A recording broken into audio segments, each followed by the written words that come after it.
natin nakita yung pag-ahon ng araw na yun. Oo, yung umaga. Tanghali na kami nagigising eh. Sa patulog eh. ATV. Sarado kasi yung cortina eh. Di ba maraming Sa patulog. Ay, buti na lang. Dati niya ako. Ako pala, Tanghali na sa... Ay, 6:20 na pala. Madali. may usapan namin. Alas 5. Nakagising na nga ako ng 5:30. Sabi ko maaga pa. Teka, habang kumakain.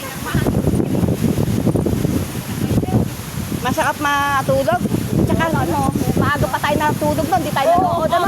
Mga oras 20 yata. Oo, tulog na tayo noon. Mga 9:30.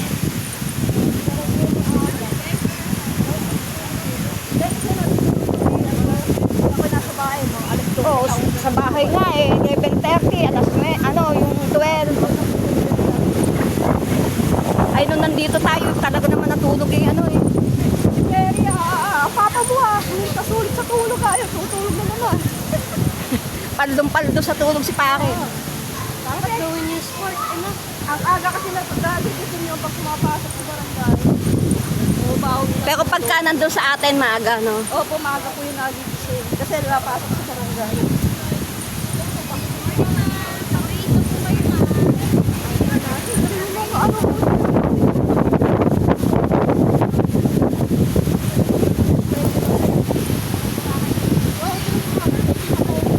Lalo na ako. Ay, paputi pa nga kayo eh. Talaga oh. Parang...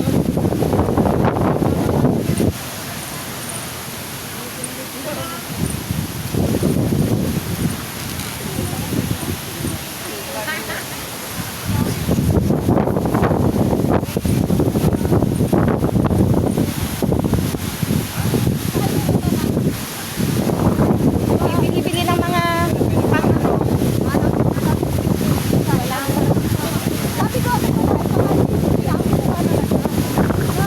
mura eh.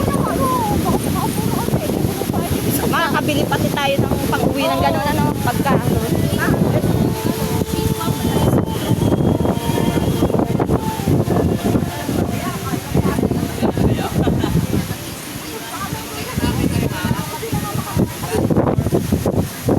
Oo.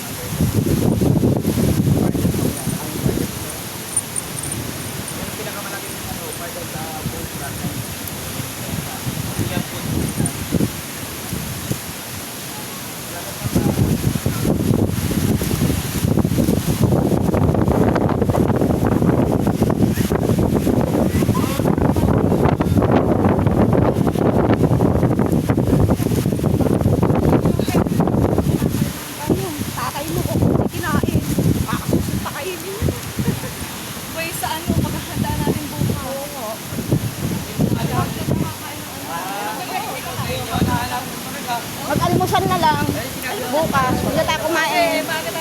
Oo. Kasi mapupulang ating tiyan pagka hindi tayo makakain ng ayos doon.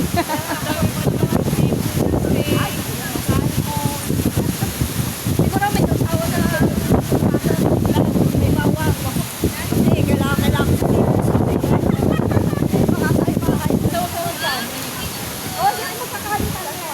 Ayan.